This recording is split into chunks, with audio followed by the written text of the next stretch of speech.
Some stories don't explode. They don't break as headlines or trend with hashtags. They surface slowly through inconsistencies, omissions, and a silence that feels heavier than denial. In recent weeks, renewed attention has focused on a wave of royal commentary that goes beyond tabloid noise. This isn't about insults, leaked messages, or personality clashes. It's about records, timelines, and questions that were never clearly answered, even as public narratives hardened into accepted truth. At the center of this renewed scrutiny is the Sussex story, not as a fairy tale, but as a carefully managed sequence of events that, when examined closely, doesn't always align as neatly as presented.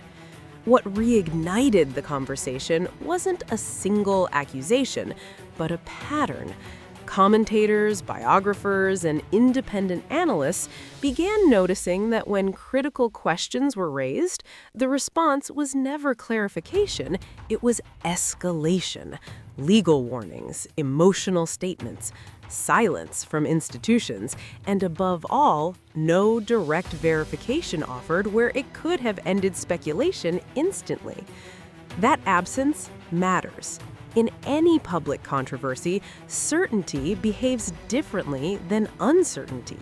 Certainty provides evidence, uncertainty raises its voice, and this is where the discussion shifted from rumor to analysis. Observers pointed out that in moments where royal precedent typically demands transparency, births, official documentation, ceremonial confirmations, procedures appeared unusually guarded. Announcements arrived without customary detail, medical confirmations followed unfamiliar formats, appearances were brief, staged, and tightly controlled.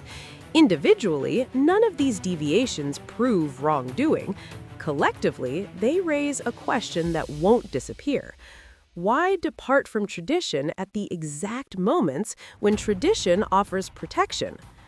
Longtime royal watchers understand that the monarchy survives on consistency. Procedure is not optional, it is the system's armor. When those procedures bend, scrutiny follows, not because something must be wrong, but because the system itself signals that something is different.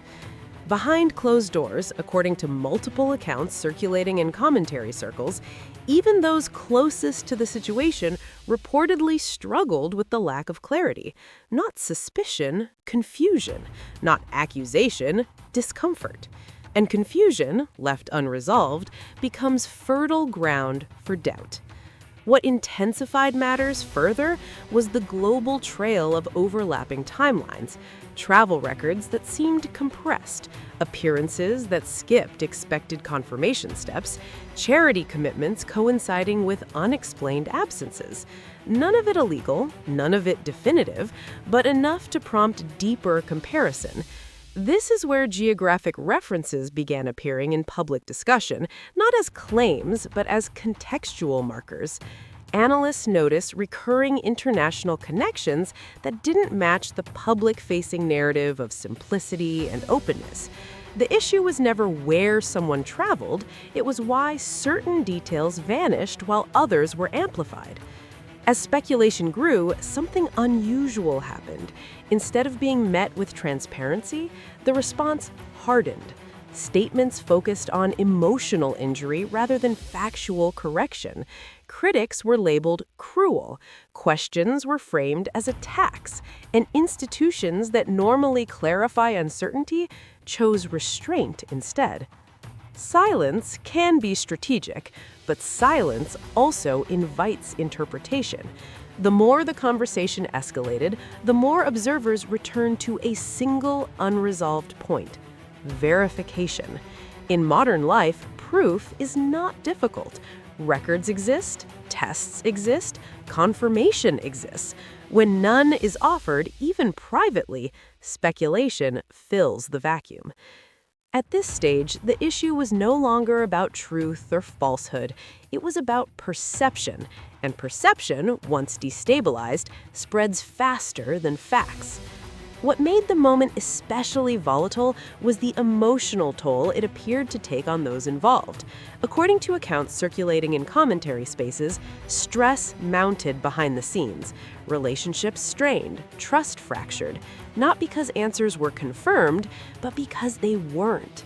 And when a personal story becomes a public narrative, the absence of clarity stops being private. It becomes symbolic. By the time public interest peaked again, the story had evolved beyond its original scope.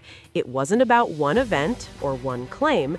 It was about how power manages uncertainty, how narratives are protected, and how silence can be louder than any denial ever could be. And that's where the second phase begins, not with the public, but within the relationship itself. There is a moment in every controversy where the outside noise stops mattering. What matters then isn't what strangers think, it's what the people inside the story begin to wonder. According to various commentary accounts, the true rupture didn't happen online. It happened privately, away from cameras and press teams, where reputation offers no shelter from doubt. Friends noticed changes, withdrawal, irritability, obsession with narratives that were supposedly being ignored. And at the center of it all was a question that no public statement could silence. Why not settle this once and for all? That question, when asked sincerely, is not an accusation. It's a request for peace. But peace requires clarity, and clarity requires transparency. Commentators suggest that when the subject of verification arose privately, it wasn't met with reassurance. It was met with reframing, emotional redirection, claims of betrayal, warnings about consequences, not of falsehood being revealed, but of damage caused by looking. That distinction matters. Truth does not fear inspection. Narratives do. As pressure mounted, the story took on a life of its own. Anonymous sources claimed internal disagreements. Others referenced closed-door discussions that rarely occur in modern royal history. None confirmed, none denied, all feeding a growing sense that something unresolved remained unresolved on purpose. Meanwhile, institutions that typically intervened to protect stability stayed silent.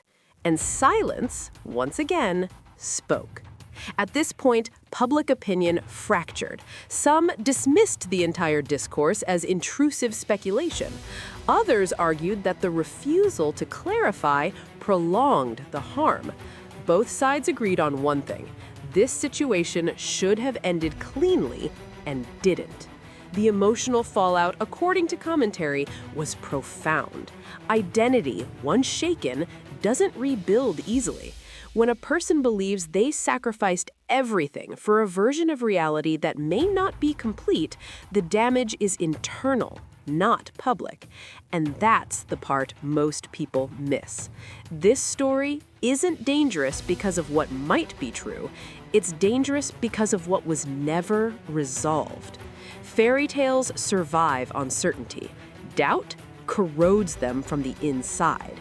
As pressure continues, the public isn't demanding anger, lawsuits, or statements anymore. They're asking for the simplest thing possible, something that could end speculation in minutes. And until that happens, the silence continues to echo, not because it proves anything, but because it refuses to end the question.